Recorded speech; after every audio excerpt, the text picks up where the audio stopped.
따뜻해졌죠? 2월 말입니다. 며칠 있으면 3월이에요.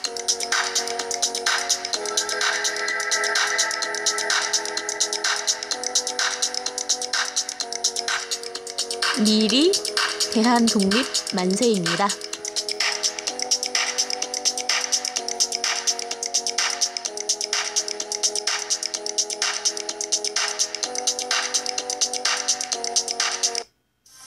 Y뉴스 외전 책 읽어주는 여자 나디아입니다.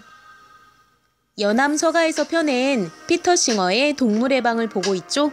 이 책은 김성한 선생님 옮김이에요. 오늘은 제2장 연구를 위한 도구에서 어떻게 잔혹한 실험이 가능할 수 있는가를 보도록 할게요.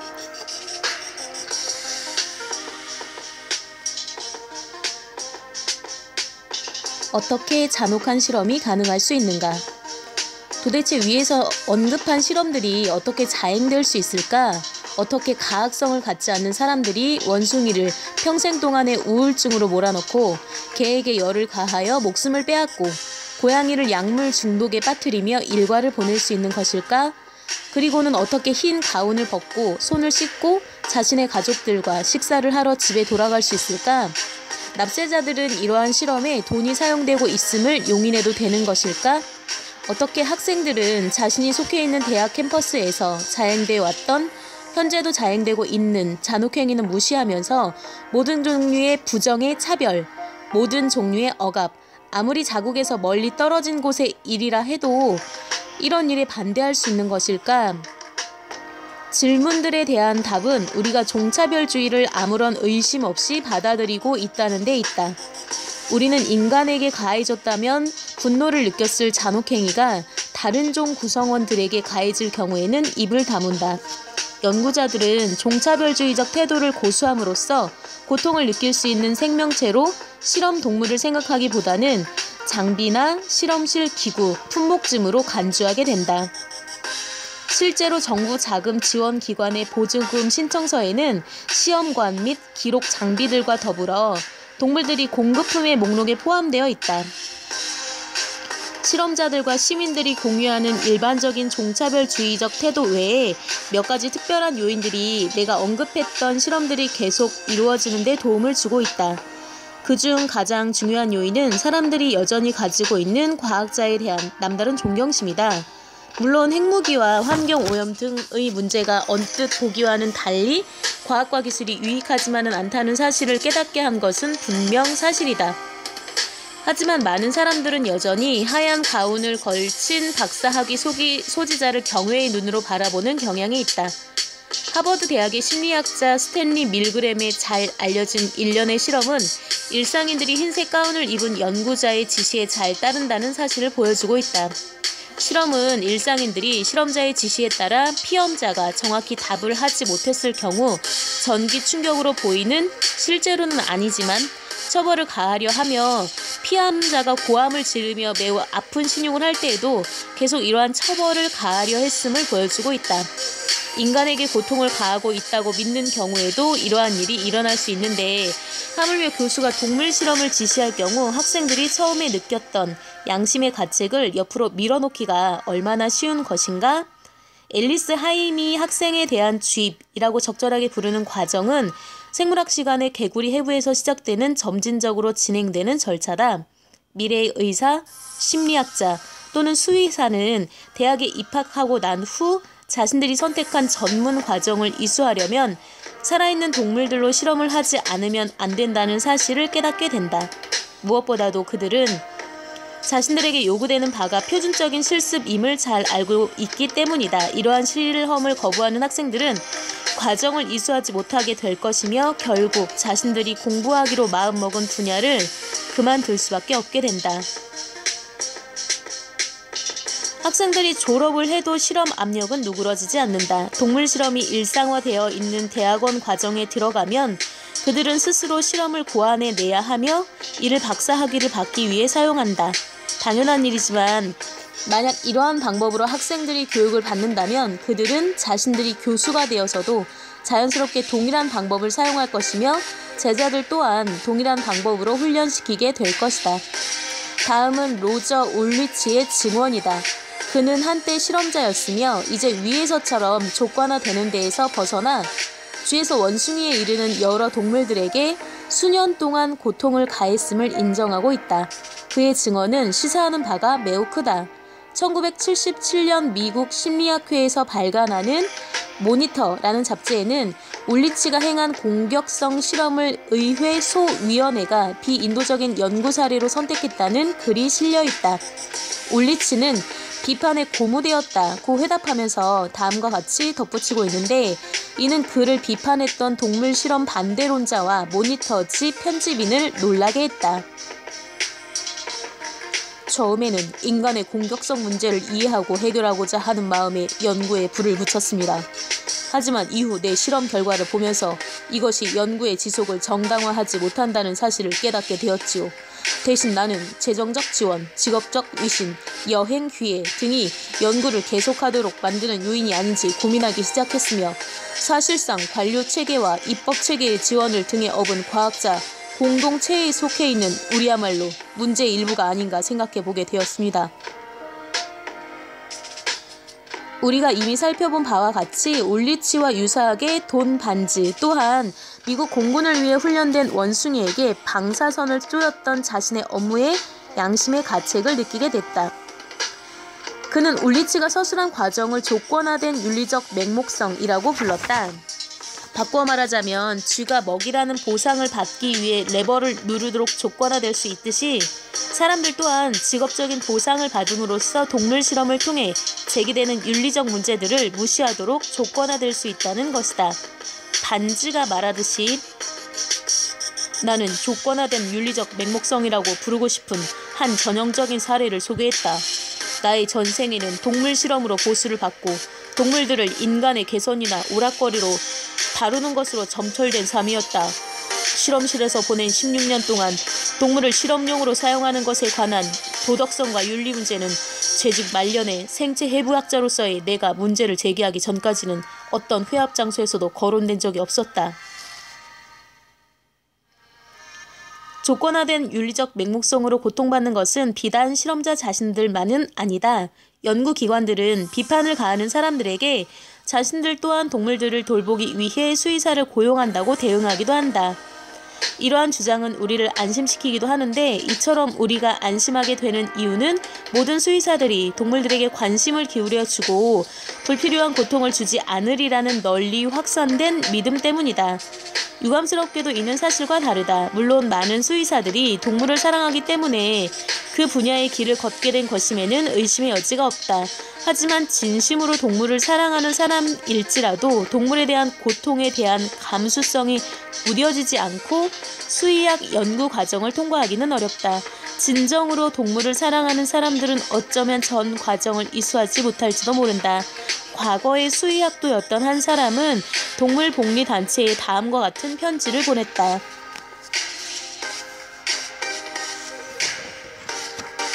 수의사가 되고자 했던 나의 오랜 꿈과 포부는 내가 다니던 주립대학 수의과 대학에서의 계속된 여러 외상 치료 경험, 이는 냉정한 선생님들이 사용하는 표준적인 실험 절차가 포함된 것이었습니다. 이 실험으로 무산되었습니다.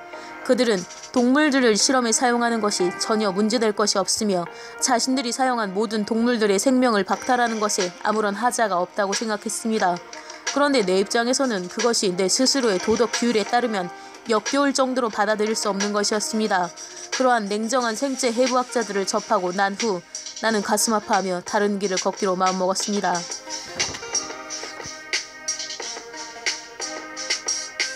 실험실 동물보호 입법안을 통과시키려는 움직임이 일던 시기였던 1966년 미국 수의학협회는 미 연방의회위원회에서 실험실에 팔아 넘기기 위해 애완동물을 훔치는 것을 막기 위한 입법에는 찬성하지만 연구기관에 대한 허가와 규제에는 반대한다고 증언했다. 한마디로 그러한 법안이 연구에 방해가 될 수 있다는 것이었다. 미국 수의학회 저널에 실린 기사에서 살펴볼 수 있듯이 수의사라는 직업에 종사하는 사람들은 수의사들의 존재 이유는 전체적인 인간의 복리이지 하등동물의 복리가 아니다를 기본적인 태도로 삼고 있다. 이는 종차별주의적 발상의 훌륭한 사례인데 만약 이와 같은 사례가 함축하는 바를 제대로 파악했다면 수의사들이 이 장에서 제시한 많은 실험을 행하는 집단에 포함된다는 사실을 알게 됐다고 해서 놀랄 사람은 아무도 없을 것이다. 사례 한 가지만 든다면 앞으로 되돌아가 67쪽의 신경가스제 소만에 노출시키는 과정이 포함된 영장류 평형 플랫폼 실험을 살펴보라. 그 내용을 인용한 보고서에는 다음과 같이 쓰여있다. 동물에 대한 기본적인 관리는 미국 공군 항공우주의학교의 수의학 분과가 담당하고 있다. 미국에서는 전국을 통틀어 수의사들이 불필요하게 학대받고 있는 동물들에 대한 기본적인 관리를 하는 입장에 있다. 그런데 이것이 수의사라는 직업의 진정한 소임인가? 하지만 수의사들에게도 어느 정도 희망을 가질 수 있다. 왜냐하면 새로운 수의사 조직이 만들어져서 인간 아닌 동물에 대한 윤리적 관심을 갖는 실천가들과 학생들을 지지하고 있기 때문이다. 일단 동물 실험이 어떤 특정 분야에서 승인된 연구 방법으로 자리 잡으면 그 과정은 자생력을 갖게 되며 이를 단절시키기가 어렵게 된다. 동물 실험에 대해서는 연구 발표와 장려뿐만 아니라 연구의 자금원이 되는 포상이나 보조금까지도 주어지며 이로 인해 실험은 더욱 용이하게 이루어지게 된다. 만약 과거에 다른 동물 실험을 지원해준 적이 있으면 연구 자금 관리인은 새로운 동물 실험을 기꺼이 지원해준다. 동물을 사용하지 않는 새로운 방법은 덜 친숙하고 이에 따라 지원을 받을 가능성은 적다. 이 모든 사실은 대학 외부의 사람들이 대학의 지원 하에 연구가 수행되는 심층적인 이유를 이해하기 힘든 이유를 어느 정도 설명해준다. 처음에는 학자와 연구자들에게 해결해야 할 매우 중요한 과제가 있었으며 이 때문에 다른 문제들로 인해 자신들의 연구가 방해받는 것을 허용할 수 없었는지도 모른다. 물론 아직도 이와 같은 과제를 가지고 씨름하는 연구자들이 있다는 것은 의심의 여지가 없다. 하지만 학구적인 연구가 사소하고 그다지 중요하지 않은 지엽적인 부분들로 빠져들게 되는 경우도 흔히 있다. 왜냐하면 큼직한 연구는 이미 수행되었고 이들이 해결되었거나 또는 지나치게 해결하기 어려운 과제임이 판명됐기 때문이다. 이로 인해 연구자들은 주로 주요 문제와 별 상관이 없어도 자신들이 발견한 내용의 참신함을 인정받는 새 영역을 찾아 이미 잘 닦여 있는 분야로부터 이탈해 가는 것이다. 이미 살펴본 바와 같이 대개 실험자들은 이전에 유사한 실험이 이루어졌음을 인정하면서도 이런저런 작은 변이를 고려치 않았다고 주장한다. 과학 출판물에서 결론으로 가장 흔히 사용되는 말은 더 많은 연구가 필요하다이다. 매우 중요한 결과를 얻은 것도 아니면서 동물에게 고통을 초래하고 있는 실험 보고서를 읽을 때 우리는 우선 자신이 이해할 수 있는 것 이상의 무엇인가가 있다고, 즉 보고서가 시사하는 것 이상으로 과학자들이 행한 실험에 그럴듯한 이유가 있으리라고 생각하려는 경향이 있다. 내가 그러한 실험에 대해 서술하거나 연구자 자신의 논문을 직접 인용할 경우 대개 사람들은 당혹스러워하거나 과연 그럴까라는 의문을 나타낸다. 하지만 실험 주제를 좀 더 깊게 파고 들어가 보면 언뜻 보기에 하찮게 보이던 실험이 실제로 하찮은 것인 경우가 매우 흔하다는 사실을 알게 된다. 흔히 실험자들 스스로도 이를 비공식적으로 인정한다. 이 장의 앞부분에서 살펴봤던 실험을 행한 할로는 12년 동안 비교심리학과 생리심리학 저널의 편집인으로 있었다. 이 잡지는 다른 어떤 잡지보다도 동물의 고통을 가하는 실험 보고서를 다수 게재했다. 출판을 목적으로 제출된 약 2,500편으로 추산되는 원고를 심사했다는 할로는 재임 말년의 대부분의 실험들은 무가치한 것들이었으며 자료는 출판할 가치가 없는 것이었다고 반해학적인 구별사에 적고 있다. 우리는 이러한 사실에 놀라서는 안 된다. 연구자들, 심지어 심리학, 의학, 생물학을 전공하고 있는 사람들 또한 인간이며 그들은 다른 인간들과 마찬가지로 영향을 받기가 쉽다. 그들은 자신의 분야에서 두각을 나타내고 싶어하고 승진되길 원하며 자신의 연구 결과를 동료들이 읽어주고 논의하길 바란다. 훌륭한 학술 잡지에 논문을 게재한다는 것은 승진의 사다리를 오르고 위신을 높이는 중요한 요인으로 작용한다. 이는 심리학이나 의학뿐만 아니라 철학이나 역사학 등 모든 분야에서 나타나는 현상이며 충분히 이해할 만한 현상이다. 이는 그 자체로는 비난을 받을 이유가 없다. 그런데 자신의 연구 성과를 늘리기 위해 출판을 하는 철학자들과 사학자들은 종이 낭비와 동료들을 지루하게 하는 것 이상의 해를 끼치진 않는다. 하지만 동물 실험에 관여하는 사람들은 심한 아픔이나 장기적인 고통을 동물에게 초래할 수 있다. 따라서 그들의 연구는 그 필요성에 대한 훨씬 엄격한 기준에 따라 이루어져야 하는 것이다.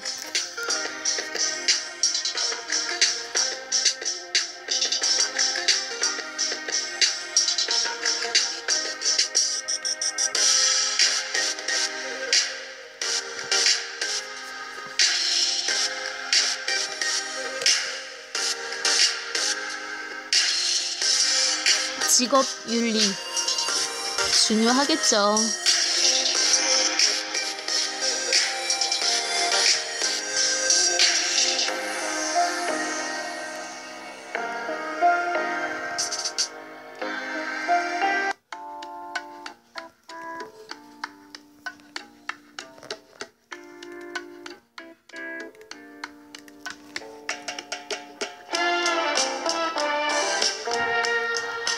Y뉴스 외전 오늘의 희망 메시지는요. 사람은 소문에 살고 소문에 죽는다입니다.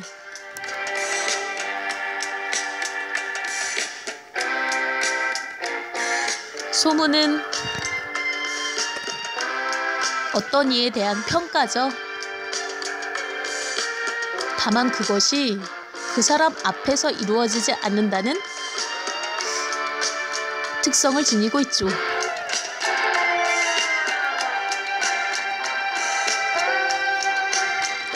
여러분들의 백평가에 어떤 사람의 목숨이 달려있을 수도 있습니다. 당신의 평가는 무엇인가요?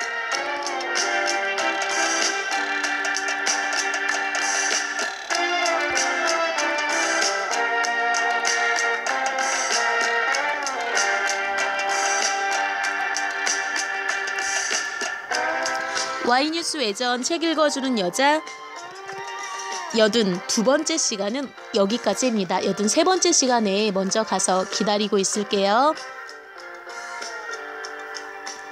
기억하세요. 여러분은 아주 특별합니다.